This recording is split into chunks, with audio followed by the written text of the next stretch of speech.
booster. Tom Lynch, a winner on the Gold Coast in new colours by 92 points. Probably an understatement, but it was embarrassing the first half. To start that way and to back it up in the second quarter, we're very disappointed. Welcome back to Talking Footy. It was another train wreck performance from the Gold Coast Suns on Saturday at Metricon Stadium, which leads us to our Inside 50 segment. First question is to you, Wayne. Do the Gold Coast Suns deserve a priority draft pick? What if I said this, gentlemen? What if I said yes, but they have to trade it? There's no point them getting young kids. It can't be young talent. It can't be some 18-year-old. I'll tell you why. Because primary schoolers don't teach primary schoolers. They need some high schoolers. So for me, they have to.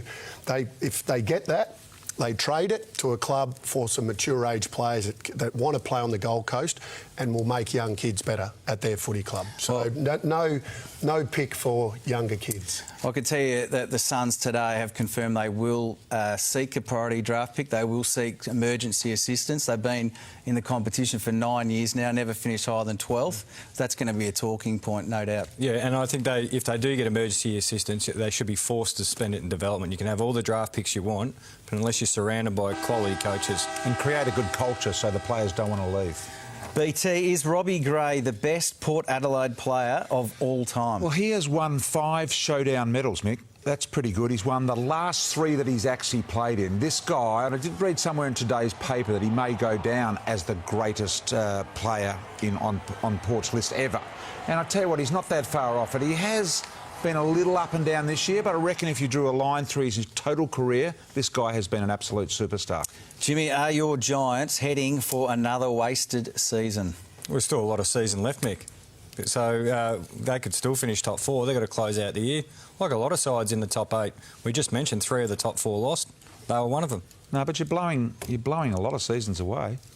You've only got so many with all these young kids. There's 17 sides that blow a season. Yeah, they're hard to win. And they've got them to 3 consecutive. Excuse me, Mick, but I think what your point is that you've been given all these young kids to start a club, and they are now all starting to slowly seep out of the place, and you've missed your opportunity. No, there's still a lot of talent there, and there's still a lot of talent coming through. We've seen Taranto and Hopper go to the next level.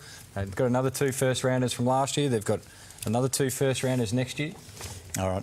BT, as Chris Scott said, is it a travesty that the MCG will host the AFL Grand Final until 2057? It is a correct decision. I mean, I'm not sure what Chris Scott's on about. I mean, we know GMHBA is one of their home grounds, but their other home ground is the MCG. I mean, where else in Australia can you fit 100,000 people? It's simple. You play the grand final at the biggest possible venue so the most possible people can get in to see it live. Yeah, I don't think it's a travesty, but I think it's unfair. By 2057, we might be able to build another stadium with 100,000 somewhere in the country, though. Well, currently the rules are in place to play it there. What I like to do is abide by the rules. Well, that was a rule done in secret with the AFL and the State Cup. But anyway, Wayne, should we see more guards of honour for AFL umpires? Look, they're a big part of our game. They're a great part of our game, obviously. And I thought this was a really nice touch. Shane McInerney? Yes, yeah. Shane McInerney. He's obviously been around for a very, very long time, and he's been a very good umpire. And I love this. I thought it was great. Very modest guy. You can tell he's really not that comfortable with it. But you know what? That was well done by the 2 teams that did that.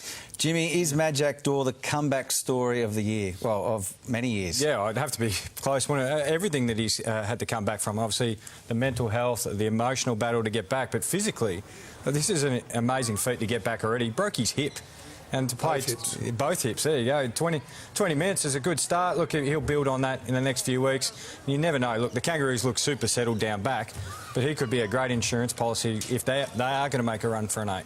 What I will say is disappointing. He's really let himself go, man. Yeah, hasn't he? He's trained off, hasn't he? You know, he hasn't looked like he's looked after himself at all. It is one of the great comeback stories. Oh, it's a great... Jason McCartney, it's not dissimilar. Yep. It is. It's fit as a fiddle. He is indeed. All right, time for the NAB Rising Star. Tom Brown has rejoined us. Tom, what's happened this week? Thanks, BT. It's time to reveal the NAB Rising Star nominee for round 16, and the Kangaroos have done